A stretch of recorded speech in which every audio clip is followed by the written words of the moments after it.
Maliennes, Maliens, mes chers compatriotes, hôtes du Mali,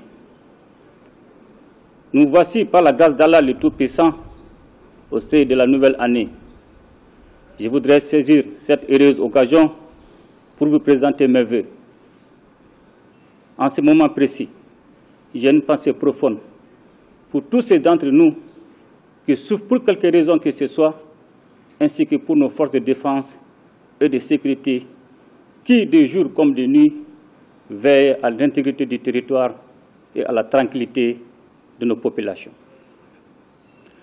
Mes chers compatriotes, le peuple malien aura vécu une année 2022 éprouvante, mais riche en événements d'importance majeure.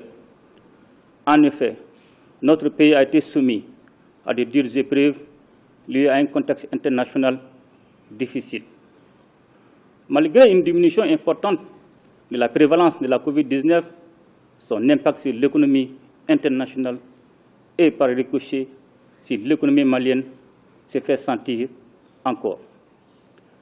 De surcroît, les sanctions illégales, illégitimes et inhumaines imposées à notre pays par l'UEMOA et la CEDEAO ont eu des effets néfastes sur la croissance économique. C'est donc le lieu pour moi, une fois de plus, de saluer la résilience du peuple malien face à l'adversité.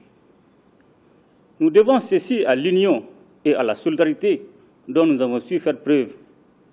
Il nous faut donc renforcer cette union et nous engager encore plus pour notre chère patrie. Pour ce faire, nous avons décidé d'instituer le 14 janvier comme journée nationale de la souveraineté retrouvée, en souvenir de la grande mobilisation contre les sanctions illégales, illégitimes et inhumaines de la CEDEAO et de l'UEMOA. Mes chers compatriotes, l'option de la reconquête de notre souveraineté est pour nous la seule possible si nous ne voulons pas être complices de la perpétuation du système de dépendance qui hypothèque notre avenir. Aussi, avons-nous défini 3 principes qui devront désormais guider nos relations de coopération, à savoir le respect de la souveraineté du Mali, le respect des choix stratégiques et des choix de partenaires opérés par le Mali, la défense des intérêts du peuple malien dans les prises de décision. Nous ne devons point nous faire d'illusions, car la voie que nous avons choisie sera parsemée d'embûches et nous aurons à faire face à de nombreuses difficultés. Certaines d'entre elles seront réelles, car inhérentes à la complexité des questions à gérer, mais beaucoup d'autres seront l'œuvre de ceux qui ne veulent pas que nous recouvrions notre indépendance totale. J'exhorte donc chaque Malienne et chaque Malien à l'union sacrée. Mes chers compatriotes, l'année qui s'achève a été à la charnière de 2 phases importantes du processus de transition engagé dans notre pays. Comme les Maliennes et les Maliens ont pu le constater, nous avons consacré la première phase à la sécurisation de notre pays, à la lutte contre la corruption, ainsi qu'aux réformes politiques et institutionnelles. Sur le plan sécuritaire, nous avons adopté une nouvelle posture militaire et acquis des équipements qui ont renforcé l'autonomie d'action des femmes et leur capacité à se déployer sur l'ensemble des théâtres d'opération. Avec la montée en puissance de nos forces de défense et de sécurité et le lancement de nombreuses actions offensives, la paix a changé de camp. Les groupes terroristes en sont réduits à des actes désespérés, des poses d'engins explosifs au passage des militaires et des paisibles citoyens. Dans le même temps, la lutte contre la corruption et l'enrichissement illicite a été intensifiée en vue d'enrayer ces fléaux qui retardent le développement économique de notre pays. Conformément aux recommandations des Assises nationales de refondation, nous avons engagé les réformes institutionnelles destinées à créer les bases d'élections libres et transparentes, ainsi qu'à doter notre pays d'institutions démocratiques. Au nombre des actions initiées dans ce domaine, il faut noter la création de l'organe unique de gestion des élections et la rédaction de l'avant-projet de la nouvelle Constitution dont le processus de finalisation est en cours. Il convient de noter également la mise en place du comité indépendant de suivi et évaluation des recommandations des assises nationales de la refondation. Mes chers compatriotes, c'est sur la base de ces acquis que la seconde phase de la transition est consacrée aux projets structurants destinés à poser les bases d'un véritable développement. Nous sommes pleinement conscients qu'il n'y a pas de sécurité sans développement qui garantisse un mieux-être pour les populations. C'est ainsi que nous avons décidé de relancer l'Acomatex et l'usine malienne des produits pharmaceutiques. Dans l'optique du renforcement du tissu industriel de notre pays, deux usines de filature de coton seront créées à Bamako et à Koutiala. Tout ceci devrait créer des emplois et de la valeur ajoutée pour notre économie. Dans le domaine minier, la Société de recherche et d'exploitation des ressources minérales du Mali a été créée.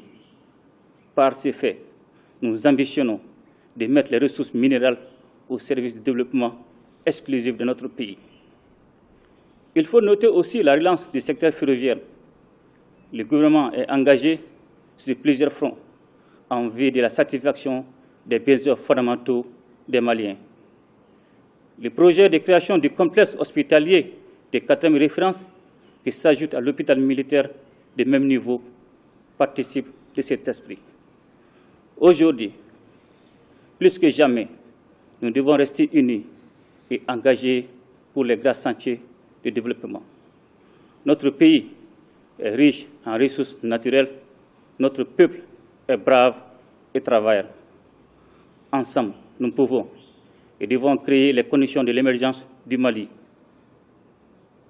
Mes chers compatriotes, nous comprenons combien nos populations sont éprouvées par un contexte économique difficile pour l'ensemble des pays du monde.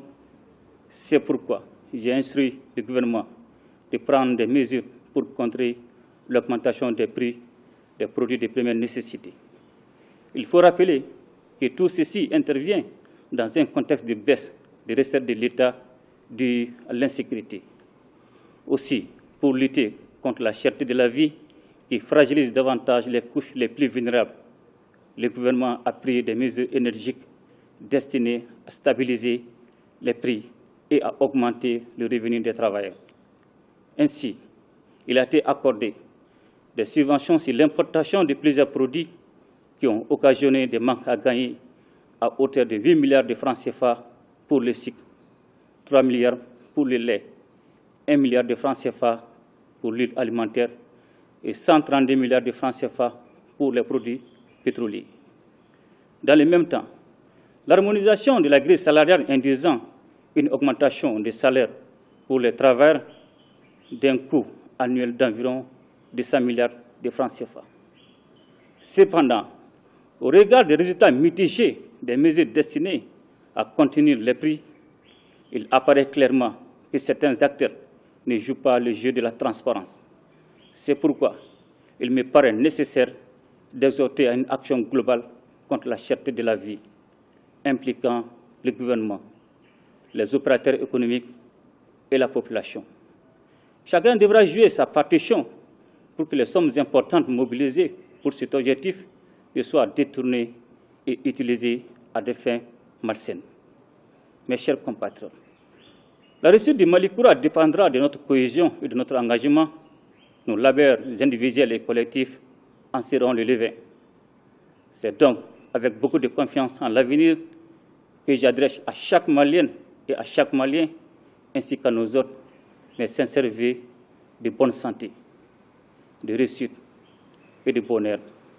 À notre chère patrie, je souhaite la paix, la sécurité et la stabilité, afin que dans l'unité, nous puissions la conduire vers la prospérité tant souhaitée et attendue par notre peuple. Ensemble, nous ferons le Mali Koura, qu'Allah bénisse le Mali et protège les Maliens. Je vous remercie.